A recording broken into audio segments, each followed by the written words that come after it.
controversial, like media bias. Now, when you hear stories that, on whole, are recorded by the mainstream media, and that's the alphabet soup media, and they're 15 to 1 in the sense of representations of one side to another side and getting sources, there might be an agenda behind it. I would rather not focus in on the conspiratorial because I believe it is ideological. Now, why does this matter to you? And why are we talking about it this Monday?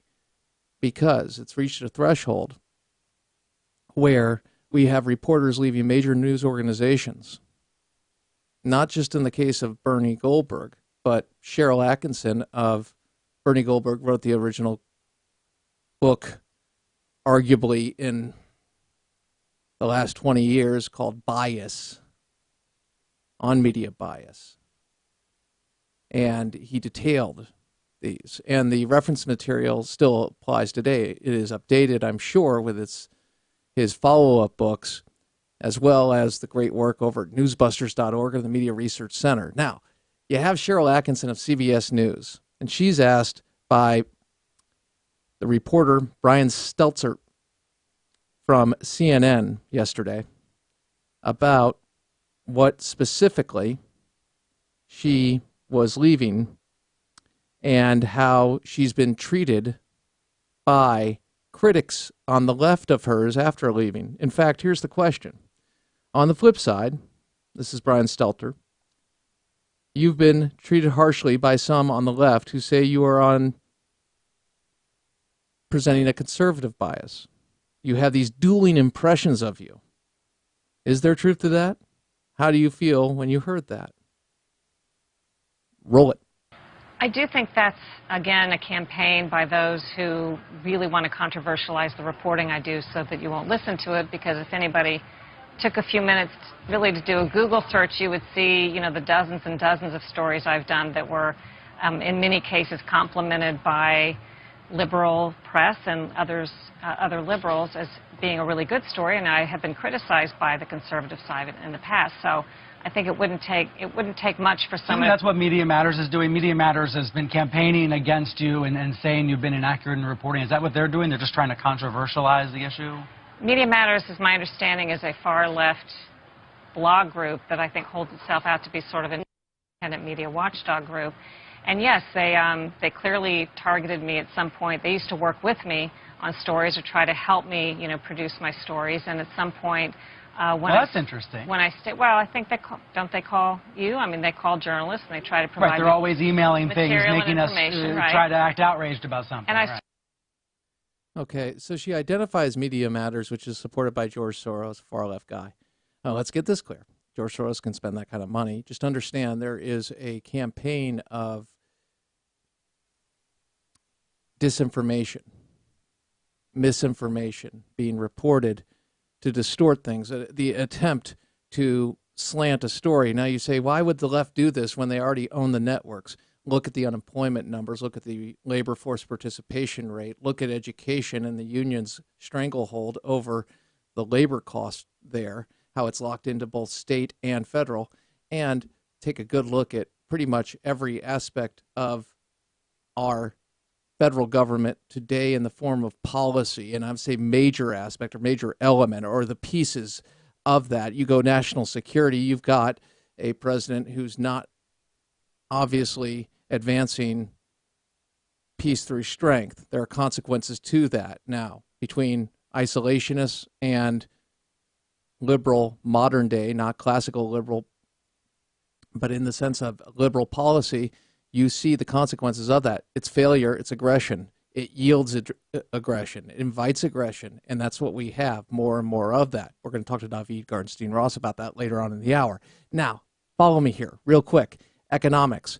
You have the labor force participation rate, and that being so high, you have the changing of how numbers are reported. John Crudell of the New York Post did a follow-up on what he talked about with the unemployment numbers last week in the New York Post, right before the election, and the changing of the formula, or alleged to have happened, the changing of the numbers so it would be more favorable to those in the White House You see the policies, minimum wage, raising that, cost jobs. You see the failure of a full frontal of liberalism. So why would you have to sway the information? Why would you have to change the information? Because when you look at the results of liberal policies as we know them, it is failure. So you don't want an honest debate. You don't even want the other side to show up. If you know that these do not work, if these yield what they yield because something in you wants to put these programs in and you know they fail, well, what does that give you? It gives you a sense of where they're coming from. Now, I don't want to go to motivations. Again, I just want to go to the fact of why did they do this? Because the information they have is not good news. When you look at the facts, they can't. So they've got to play this. And part of this is controlling the message and going after reporters or organizations that happen to report the truth. You say it's Crane Durham's truth or a Christian worldview. Yeah, Crane, that's what, yeah, you know my opinion. I'm a commentator, journalistic elements, and yes, absolutely, a research, probably more than I should. But when you get something, you know where it's coming from. You can try to look at the other side, and I will gladly present the other side, but oftentimes I'm already combating a false narrative. So I make no apologies for what I say or how I say it. I hope you enjoy it. Sharyl Attkisson was doing her job reporting and identified a liberal group, and then she called out Brian Stelter and said, hey, you get those things, don't you, from Media Matters? As if to say, don't you know what I'm talking about here? She's having a conversation like, don't you get it? Don't you understand? I'm talking about what happens in the business that we are in. Media Matters is trying to help me with this story, push it because they don't like it. But it's a far left group and it's targeting me. And he's like, oh, yeah, we get those encouraging us and be outraged about something. I'll be outraged about something. Obamacare, biggest lie of the year, failing 34 times. It's not changing. Yet we have a mainstream media that's not willing to report the consequences of a failed law, and even go so far as to try to write talking points for the DNC. John King last week with the Associated Press, Julie Pace, and there was one other member of the media that was represented in that conversation I had with Chris Woodward. Here is my point. There is media bias. It is huge. You had a reporter doing her job, what the media is supposed to do, the fourth estate, holding people to account so we can make an informed decision. And she was targeted by left groups because she had the audacity to speak out and tell the truth. The exchange continued. Roll it. I certainly was friendly with them as anybody. Good information can come from any source, but when I persisted with Fast and Furious and some of the green energy stories that I was doing, I clearly at some point became a target that I don't know if someone paid them to do it or they just took it on their own, but they were very much in love. That's possible? Someone would pay them? Well, they get contributions from, yes, they get contributions but from... But specifically to target you? Perhaps, sure. I think that's what some of these groups do, absolutely. I wanted to take a chance to... Okay. Captain Obvious is even scratching his head at Brian Stelter of CNN.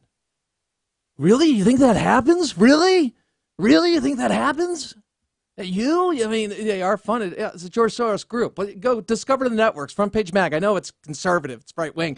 But you can check it out. They have an explanation of what this is. Really? Really? So, I'm not angry. I'm just pointing things out.